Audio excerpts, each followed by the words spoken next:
Now that we have a general idea of what heat is, the transfer of energy from one material to another, we're going to talk about three ways that heat is transferred: through convection, through conduction, and through radiation. Conduction is the transfer of heat through successive collisions of electrons and atoms in direct contact. So if you place a metal stick into a fire, then the heat is going to transfer along the metal stick through direct contact of the electrons along the metal stick until it gets to the end of the stick and burns your hand. Convection is the transfer through the overall movement of molecules in a fluid, and radiation is the transfer through other means without a mediating substance, which is possible even through the vacuum of space and is how the sun is able to impart heat onto us despite there being no direct transfer of electrons or no direct transfer through fluids. Solids that are composed of electrons that have one or more loose outer electrons conduct heat and electricity, which is the movement of electrons, well, because electrons moving in a solid are going to be able to impart their kinetic energy along the solid more easily than insulators, which are poor conductors that impede the transfer of heat. Buildings are usually made out of good insulators such as concrete, wood, fiberglass, or snow, so that the temperature does not vary too much on a hot or a cold day and to reduce heating and cooling costs. Convection occurs wherever fluids are subjected to temperature differences. It produces clouds in the sky and contributes to ocean currents and deep ocean waters. In Earth's interior, the convection of semi-molten material is the likely cause of sliding tectonic plates, which produce events such as earthquakes and volcanic eruptions. Also, keep in mind that air is a fluid, so when a parcel of air near the ground is warmed, it expands, becomes less dense, and is buoyed upward.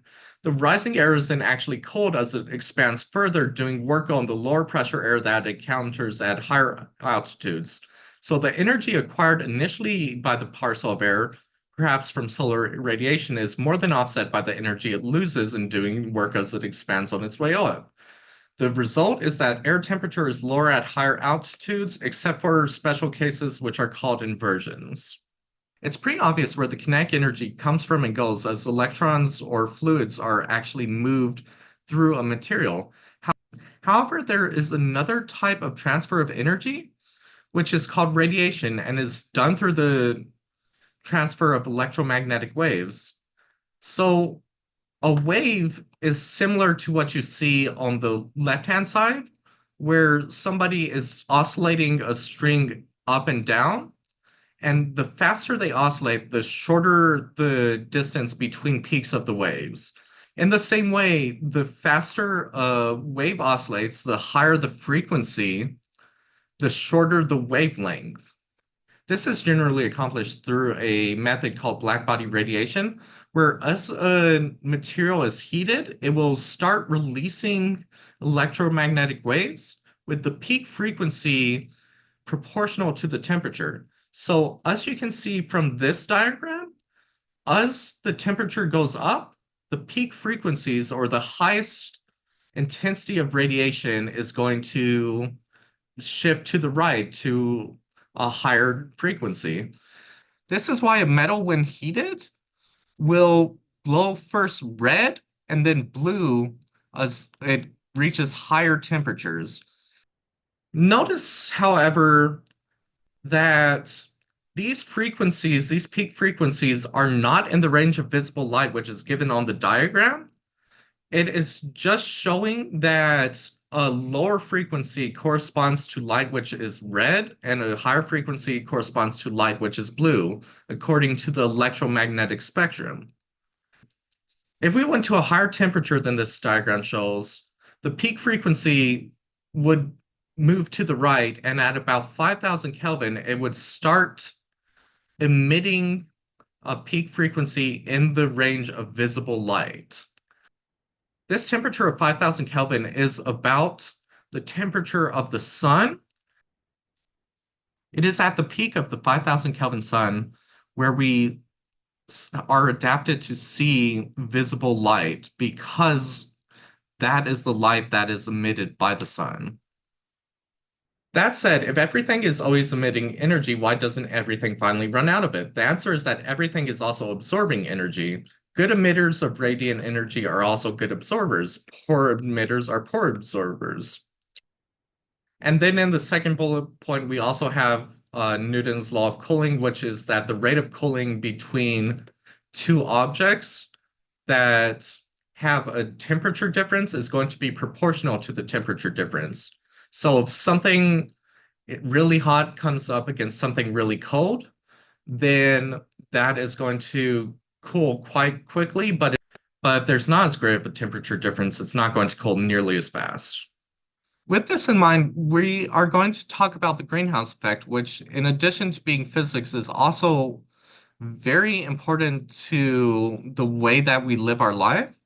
So, looking at the left-hand side, we see a greenhouse where short wavelength radiation from the sun is transmitted through the glass. Because the flower in the greenhouse is at a much lower temperature than the sun is, going to release much cooler and longer wavelengths, which are not as able to be transmitted through the glass as easily. In the same way, our atmosphere acts like a greenhouse, where solar short waves are transmitted through the atmosphere at Earth, but longer terrestrial waves are scattered by the atmosphere, light wavelength to the fourth. Because scattering to the atmosphere is proportional to the wavelength to the fourth, terrestrial waves are going to scatter much more and bounce back much more often than the solar short waves. So waves that come from the cooler Earth are going to bounce back and continue to heat the Earth. This is why when the sun isn't directly shining on us at night, we still have a fair amount of heat and are able to keep living. It's a little bit cooler because there's no short waves coming from the sun, but the long terrestrial waves will bounce back and forth and continue heating the Earth. A consequence of this, and probably the reason you've heard of the greenhouse effect, is that these molecules which scatter the waves back to the Earth are mostly water and somewhat CO2. And one of the things that happens when we burn fossil fuels or other types of fuels is that we release a lot of CO2 and other greenhouse effect gases, which means that the greenhouse effect is increased and the Earth is overall warming as a result of these increased greenhouse gases. Leaving on a more positive note, we will talk about a technology which is used to reduce heat transfer and keep objects cold that are cold and keep objects warm that are warm. This device is called a thermos, which is two layers of an insulating glass with a vacuum between them and a silver coating on the inside. The heat transfer by conduction through the vacuum is impossible. Some heat escapes by conduction through the glass and stopper, but this is a slow process because glass, plastic, and cork are poor conductors. The vacuum has no fluid to convect, so there's no heat loss through the walls by convection. And heat loss by radiation is reduced by the silver surface of the walls, which reflect heat wavelengths back into the bottle.